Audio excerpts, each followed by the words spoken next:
Stuart Nash. Thank you very much, Mr Speaker. Isn't it interesting when John Boscawen said that the ACT Party was formed 18 years ago? Well, they've held their breath for 18 years and they've turned blue. This is what's happened. They've turned blue. They've given up on everything they once stood for, and John Boscawen even admitted that he doesn't agree with anything in this bill, but he's going to vote for it. What does that say? Well, maybe I should say blue is the wrong colour. Maybe yellow is in fact the right colour. Yellow is the right colour. And after 18 years, after 15 years of not even getting close to power, they had to pull back Sir Roger Douglas. Sir Roger Douglas had to come out of retirement to save the ACT Party. The crypt. I feel a little bit sorry for Sir Roger. He was enjoying his retirement. He had put the KiwiSaver, the old version of KiwiSaver, in place. It would have been a fantastic scheme, Mr Speaker.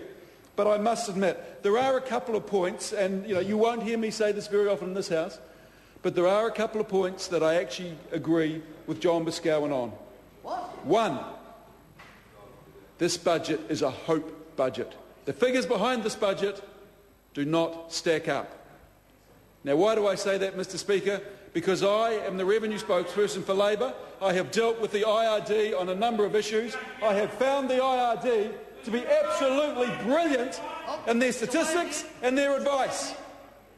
And, Mr Speaker, the advice that the IRD gave to the government on tax in this budget is $4 billion less than the advice the Treasury gave this government on this budget. The IRD, Mr Speaker, over 5 years differed from the Treasury by $4 billion. Now, that's a lot of money in anyone's language. And I don't know what the Treasury figures were based on, but goodness me, we should be very concerned because we have Amy Adams stand up here, and I did agree with Amy on one thing. Amy said things need to be done differently. And the Labor Party agrees with that.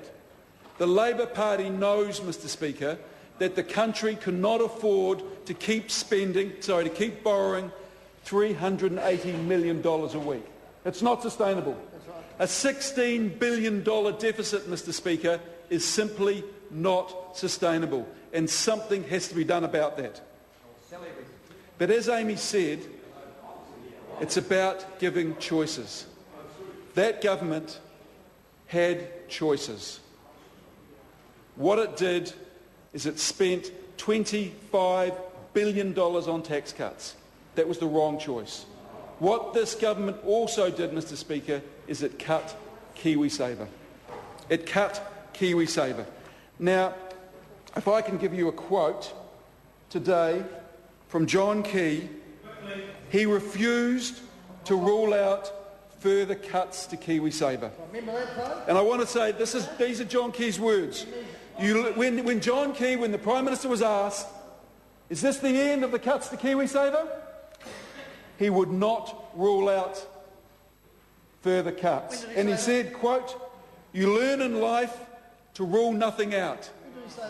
Mr Key said in Auckland today, after addressing a business audience, when he was asked if he could rule out further cuts to KiwiSaver, he would not rule it out. He said, "You learn in life to rule nothing out."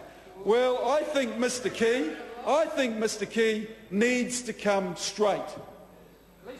What he needs to do is tell the people of New Zealand exactly what he wants to do with KiwiSaver. What he's done at the moment is he's cut $10. How much more? He says he's not going to rule anything out. Well, how much more? What is not ruled out? Is it going to be $20? Is he going to take away the $1,000 head start? What is he going to do? Mr Speaker, there are a couple of points I would like to make, and this is just in rebuttal to a couple of the government members. Craig Foss stood up here, and he had the nerve to tell New Zealanders that they were better off because of low interest rates. He's doing the crossword now. Well, I can inform Mr Foss, and I'd like to inform this House, Mr Speaker, that New Zealand has the highest business lending rates of any country in the OECD. Now, how is that helping business? Those figures are from the IMF, Mr Speaker. Those aren't Labor figures. New Zealand has the highest figures for business lending in the OECD. And what has that government done about it? Absolutely nothing. There is absolutely no plan whatsoever And, Mr Speaker, I'll tell the House where the Treasury forecasts came from. These are the Treasury forecasts that are $4 billion different than the IRD's. It was based on employment or creation of 170,000 new jobs. That's what they're based on. And when Mr English was asked today, where are those jobs going to come from? He could not tell the people of New Zealand. He could not tell them. Well, Cycleway, what did that create? 60? 100? Certainly not 170,000. So the tax revenues based in this budget, based on these rates, are not achievable, Mr Speaker. They're simply not achievable. Mr English said, well, commodity prices are booming, they're going to come in the sectors that sell commodities. Well, I can tell this House that actually the opposite happens. And I want to give an example. In the forest industry, record commodity prices. What is happening is we are selling offshore unprocessed logs.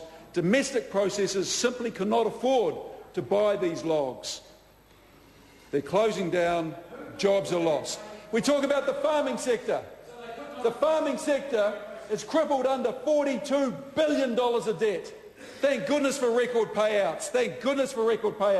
We may see a little bit of tax coming from that character.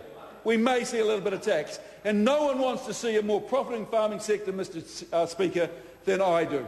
But Mr Ardern stood up and he told us the boundaries of his electorate, and Mr Ardern said, but I come from a poor electorate.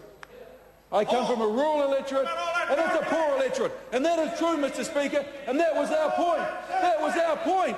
The fact is, the industry that describes itself as the backbone of this country is in serious financial trouble, to the point where the dairy industry only pays $26 million in tax, where 75% of dry stock farms paid $20,000, or earned, $20,000 or less. Over half of them made a loss. That is a debate we need to have as a country. That is a debate we must have as a country. And it is also a very, very powerful argument for investing in the productive economy. Do we see any of that in this budget? No. Was there any investment, any tax incentives for R&D? No. None whatsoever. The plan is in this bill. And what does that plan consist of? Cutting KiwiSaver. Cutting KiwiSaver is the plan to drive this country out of economic woes. Well, it doesn't work. The other plan, Mr Speaker, is to cut the working for family entitlements for about 110,000 Kiwis. No, not Kiwis, 110,000 New Zealand families. These are New Zealand families who are struggling. This is why working for families gave them a little bit of a lift up. In the Hawke's Bay economy, Mr Speaker, $120 million from working for families goes in to helping those who need a lift up. Mr Dunn was the Revenue Minister, Mr Speaker, when working for families was put in place. Mr Dunn knows how important it is to New Zealand families that they can have a little bit of a lift up, a little bit of a hand. These are the families that will spend money in our communities, spend money in our shops. Now that money won't be spent, Mr Speaker, because it's being cut. And Amy Adams has the nerve to stand up here and say, it's only $4 a week. It's not much. Well, it mightn't be much to Amy Adams, but $4 a week, Mr Speaker, I know this is dreadful, $4 a week is actually a bit of money to a lot of New Zealand families. It buys bread, it can buy some milk, it buys the necessities. For someone like Amy Adams, who is out of touch, it doesn't matter. $4 doesn't matter. But it does to a lot of Kiwi families. And to say that it doesn't matter just shows how out of touch she is, and I find it quite insulting. One thing I would like to say, Mr Speaker, is I would like to give a quote from Bill English about Michael Cullen. Bill English said, I want to stress that New Zealand starts from a reasonable position in dealing with the uncertainty of our economic outlook. Mr Cullen, Dr Cullen, left this country in a fantastic shape. 9 budgets, all in surplus. Mr Speaker, this piece of legislation is not good for New Zealanders. This Sorry piece to of interrupt the legislation honourable member. His cuts time work has for expired. families and cuts the entitlements to KiwiSaver. Order. And we do not support Order. it. Speaker. I call the Honourable Toh Henare.